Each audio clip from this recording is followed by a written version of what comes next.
Assalamualaikum warahmatullahi wabarakatuh. Pada pertemuan kali ini kita akan mempelajari materi mengenai tinjauan pustaka dan hipotesis penelitian. Jadi tinjauan pustaka ini itu peninjauan kembali pustaka-pustaka yang terkait atau review of related literature.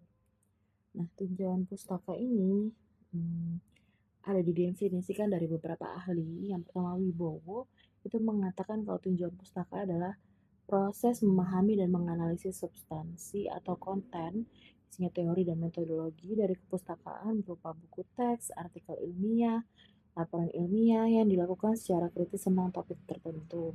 Lalu ada menurut Burns and Grove mendefinisikan telaah pustaka sebagai proses mencari, membaca, memahami, dan membuat kesimpulan atas hasil penelitian dan teori yang telah dipublikasikan dan menyajikannya secara terorganisir. Nah, kalau dilihat di gambar ini ya, jadi tinjauan pustaka ini proses yang dilakukan terus-menerus. Jadi saat meneliti, kita akan melakukan tinjauan pustaka terus-menerus, mulai dari identifikasi masalah sampai seterusnya gitu ya. Penentuan masalah, penentuan hipotesis itu juga membutuhkan tinjauan pustaka. Nah, untuk mendapatkan tinjauan pustaka yang berkualitas, penulis atau peneliti ini harus menanamkan budaya mencatat, mendokumentasikan literatur yang diperoleh. Sebenarnya kalau di zaman sekarang itu banyak ya aplikasi yang memudahkan untuk pendokumentasian atau mengelola literatur. Misalnya Mendeley, terus ada lagi Zotero, EndNote, dan lain-lain gitu ya. Aplikasi ini kan bisa juga untuk menyusun daftar pustaka, terus juga bisa menyimpan. Jadi kalau di Mendeley itu kan bisa untuk menyimpan file PDF-nya. Jadi kalau kita klik di Mendeley itu bisa nanti PDF-nya ditampilkan juga. Nah, kegunaan tinjauan pustaka jadi mengkaji sejarah permasalahan, membantu pemilihan prosedur penelitian, mendalami landasan teori yang berkaitan dengan permasalahan, lalu mengkaji kelebihan dan kekurangan hasil penelitian terdahulu, menghindari duplikasi penelitian, menunjang perumusan permasalahan. Nah, untuk menyusun tinjauan pustaka ini kan dia proses mencari landasan teori dan konsep yang kuat terhadap permasalahan atau topik penelitian yang akan dipilih atau telah dipilih gitu ya. Jadi untuk mendapatkan tinjauan pustaka yang baik, seorang peneliti ini harus memiliki kebiasaan membaca yang baik. Karena tinjauan pustaka ini akan lebih banyak membaca, mencari gitu ya. Nah, selain membaca, jadi tidak hanya membaca saja gitu ya, tapi juga memahami, harus paham apa yang dibaca, apa isi artikel yang dibaca, apa isi buku yang dibaca gitu ya. Terus setelah kita paham gitu ya konsep atau teorinya udah dapat, juga harus menganalisis informasi yang didapat gitu ya. Terus membandingkan dengan sumber-sumber yang lain. Jadi kajian pustaka itu pertama membaca, terus juga setelah membaca memahami, setelah dipahami dianalisis, terus dibandingkan dengan sumber-sumber lainnya gitu ya. Terus juga harus bisa berpikir kritis gitu ya. Jadi ketika proses tinjauan pustaka ini tuh bukan kegiatan yang kita cuma baca secara pasif aja, hanya baca aja gitu ya. Enggak, tapi kita juga melakukan kajian mengenai apa sih kelebihan kekurangan dari isi ataupun penyajian isi atau materi dari artikel gitu ya. Karena apa? Karena bisa aja ketika kita melakukan kajian pustaka, ternyata sebuah pustaka itu atau sebuah teori atau metodologi yang akan kita ambil ini ternyata dia juga ambilnya dari sumber atau metodologi yang tidak bisa dipertanggungjawabkan secara ilmiah. Misalnya ketidaksesuaian antara instrumen penelitian, kuesioner gitu ya, dengan karakteristik sampel atau responden. Makanya juga kan kalau mencari jurnal itu ada tingkatannya ya. Kalau Sinta, akreditasi Sinta itu kan yang paling bagus Sinta 1, terus di bawahnya Sinta 2, dan seterusnya gitu.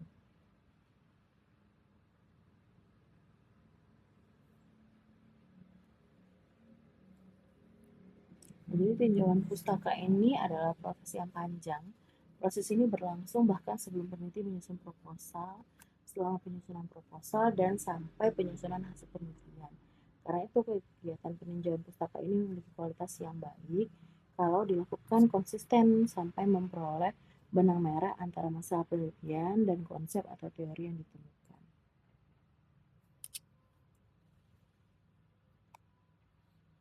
Nah, ketika kita melakukan pinjaman pustaka ya, ada informasi apa aja sih yang bisa kita kutip misalnya?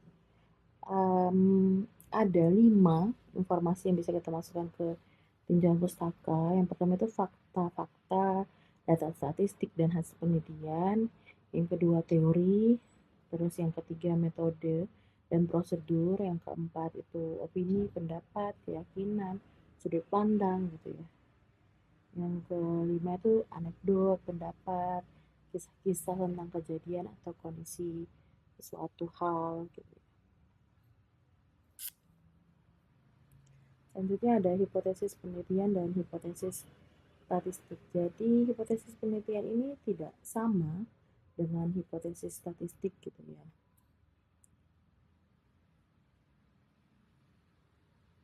Hipotesis penelitian ini merupakan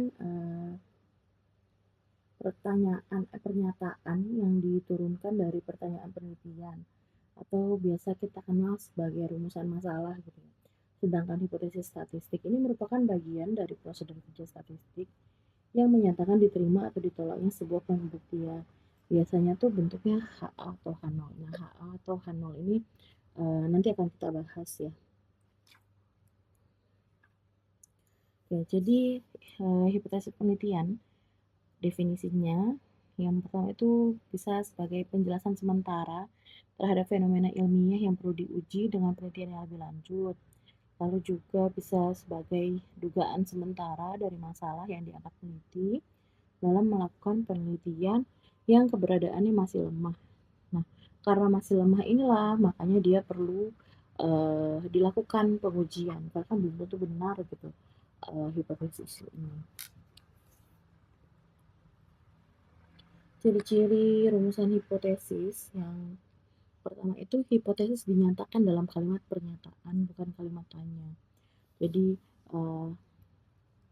pernyataan ini sebagai pandangan peneliti berdasarkan hasil kajian teori yang digunakan. Lalu peneliti harus konsisten mengenai isi hipotesisnya.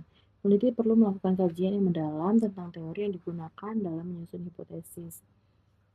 Lalu hipotesis harus dapat diuji, karena kan tadi ya hipotesis itu sesuatu yang belum pasti sebenarnya, masih lemah gitu ya. Jadi membutuhkan pengujian lebih lanjut. Nah, makanya hipotesis ini harus dapat diuji dong gitu ya. Selain menjelaskan tentang cara atau teknik pengukuran masing-masing variabel yang akan diteliti, dalam bagian metodologi, penelitian juga harus menjelaskan teknik analisis yang digunakan untuk menguji hipotesis penelitian.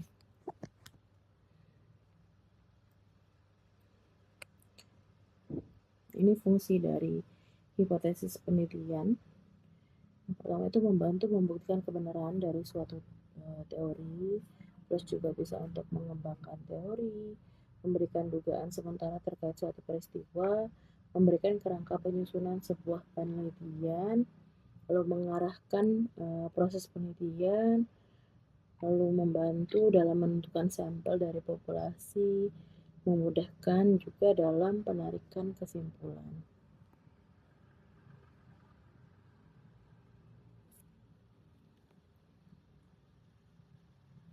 Nah, secara umum tuh jenis hipotesis ada dua ya.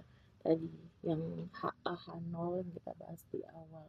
Jadi ada hipotesis kerja atau alternatif. Hipotesis kerja ini merupakan jawaban sementara yang sebenarnya yang merupakan sintesis dari hasil kajian teori. Hipotesis kerja berfungsi untuk menyatakan hubungan antar variabel X dan Y. Hipotesis kerja ini biasanya disingkat HA atau H1 gitu. Terus ada lagi hipotesis nol. Nah, hipotesis nol ini kebalikannya sebenarnya dari HA gitu ya. Dia menerangkan tidak ada hubungannya atau pengaruh antara variabel dengan variabel lain.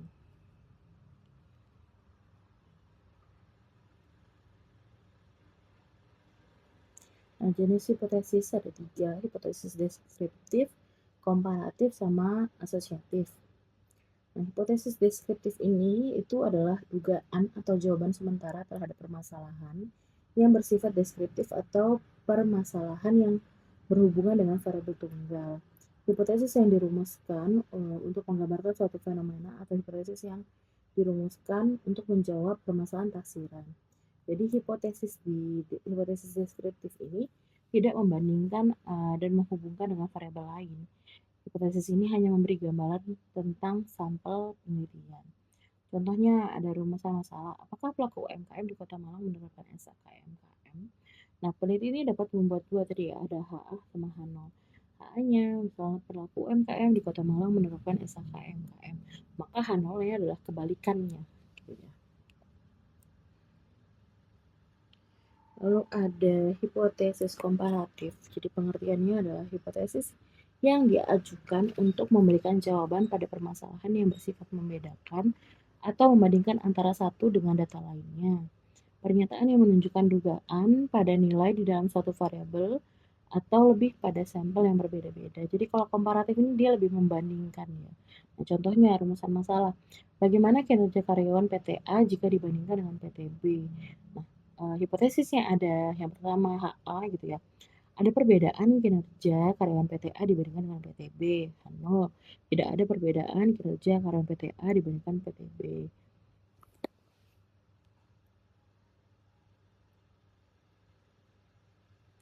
Lalu yang terakhir itu ada hipotesis asosiatif.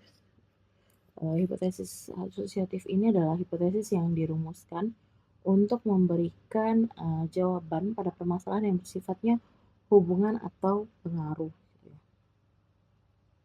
Contoh rumusan masalahnya bagaimana hubungan antara intensitas penggunaan gadget terhadap IPK mahasiswa di kampus A.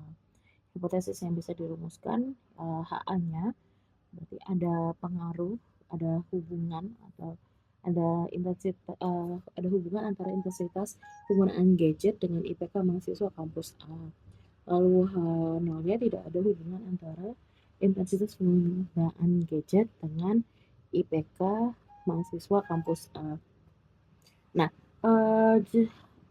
hipotesis asosiatif ini ada beberapa jenis ya. Yang pertama itu hipotesis hubungan simetris.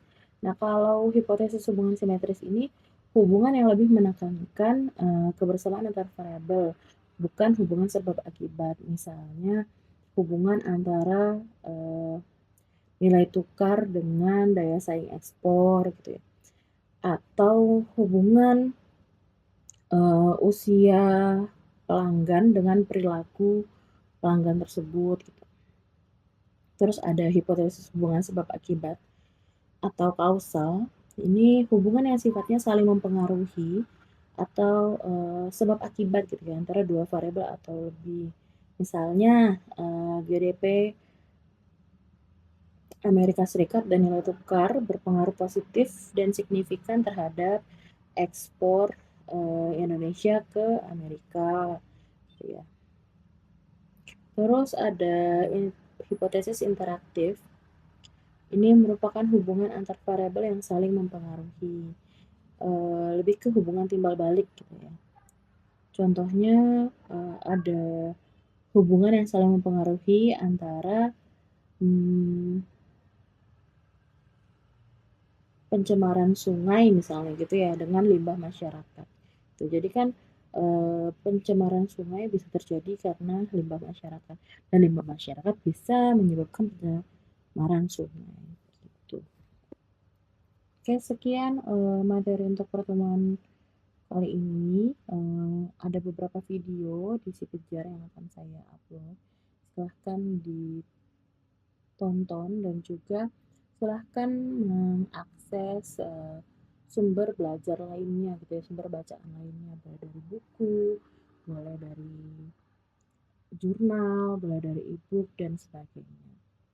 Oke, terima kasih atas perhatiannya. Assalamualaikum warahmatullahi wabarakatuh.